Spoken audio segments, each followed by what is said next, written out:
My name is Roger Holden from True Position Robotics, and today I'm going to talk about 3D geometric inspection of aerostructures.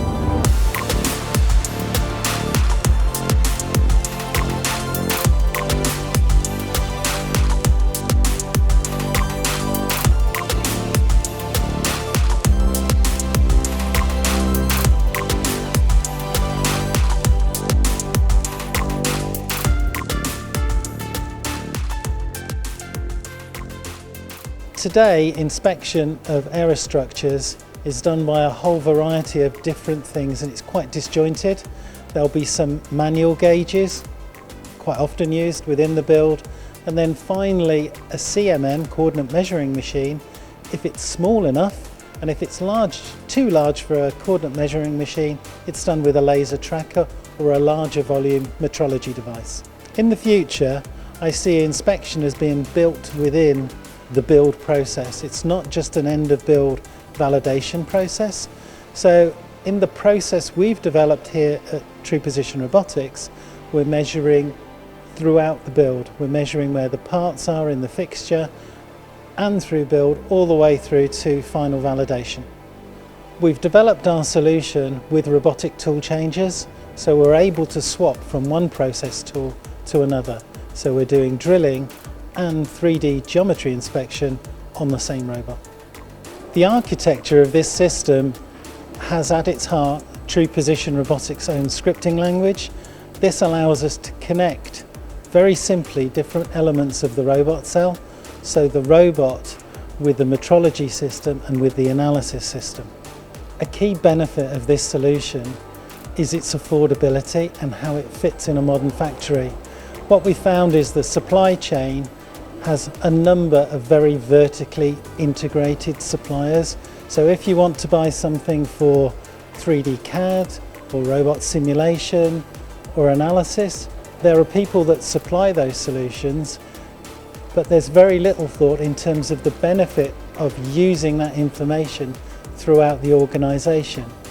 We work closely with Siemens as the overarching software supplier, locally 3D Scanners UK for Polyworks, and Creaform and their master distributor, Measurement Solutions. Through that, we work through from concept design all the way to the shop floor and back again. And the savings we made in time and labour hours were actually higher than the cost of a drill or a laser scanner, which gives a completely different dimension to return on investment. The work cycle for offline programming has completely changed on this deployment. So if you could imagine, we have a concept designer who's working on features of size like the hole size, the countersink, and then how that fits in with the aerodynamics and the structure. That information, if it's shared throughout the stream, is only created once. A typical workflow today would be somebody does that work at one stage, and then when it gets to the metrology department, somebody's recreating all of that information again, duplicating work and potentially getting differences in the intent between the original design and metrology. And what we've done is use that flow of information from concept design through product design, through locator strategies, how you put it all together, into the measurement plan and the drilling and assembly process. You get all that information at the end as an output from the process, and that's shared across the organisation. So the designer can see what's actually being made. That helps them learn for future projects, tolerancing or continuous improvement programs. The scanner behind me is measuring the geometry of the aerostructure. It's doing this by shining a number of laser beams or laser lights onto the surface that get reflected and are picked up with a camera, all within the housing. The housing is being tracked in space by a larger volume measurement system.